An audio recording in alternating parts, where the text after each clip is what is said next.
एक राज्य में एक राजा राज करता था। राजा के 3 बेटे थे। अब समय आ गया था कि राजा अपना उत्तराधिकारी चुने, क्योंकि अब राजा बूढ़ा हो गया था, लेकिन उसे समझ नहीं आता था कि वो कौन से बेटे को राजा बनाए।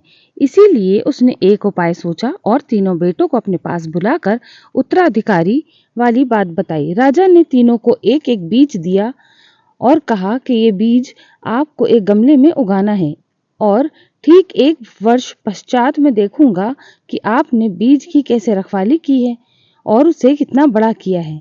इस आधार पर मैं अपना उत्तराधिकारी चुनूंगा।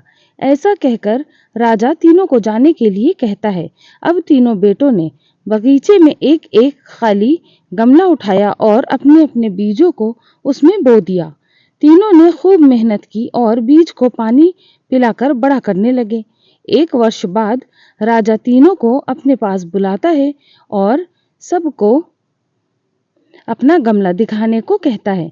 दोनों बड़े बेटे अपने गमले को पिता को दिखाते हैं। उन गमलों में बड़े से पौधे उग गए थे। अब तीसरे बेटे की बारी आती है तो उसका गमला खाली मिलता है।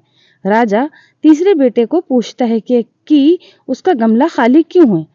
तब वो जवाब देता है कि पिताजी, मैंने पूरी कोशिश की, लेकिन ये बीज अंकुरित ही नहीं हुआ। मैंने इसे वर्ष भर पानी पिलाया और देखभाल की। अब राजा कहता है कि वक्त आ गया है कि मैं अपना उत्तराधिकारी का नाम बताऊं। राजा अपने तीसरे बेटे को राजा बना देता है।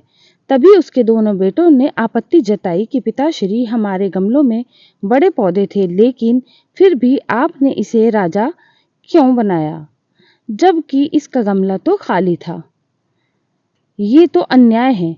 तब राजा ने तीनों को पूरी बात बताई कि उसने 1 वर्ष पहले अपने तीनों बेटों को उबले हुए बीज दिए थे, जिनका पौधा बनाना तो असंभव है, इसीलिए तीसरे बेटे का बीज नहीं उगा।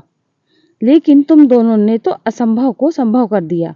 और फिर वो हंसने लगा। राजा ने तीसरे बेटे की ईमानदारी देख उसे उत्तराधिकारी बना दिया। तो इस कहानी से सीख हमें ये मिलती है, जो सच बोलता है वो सदैव आगे बढ़ता है।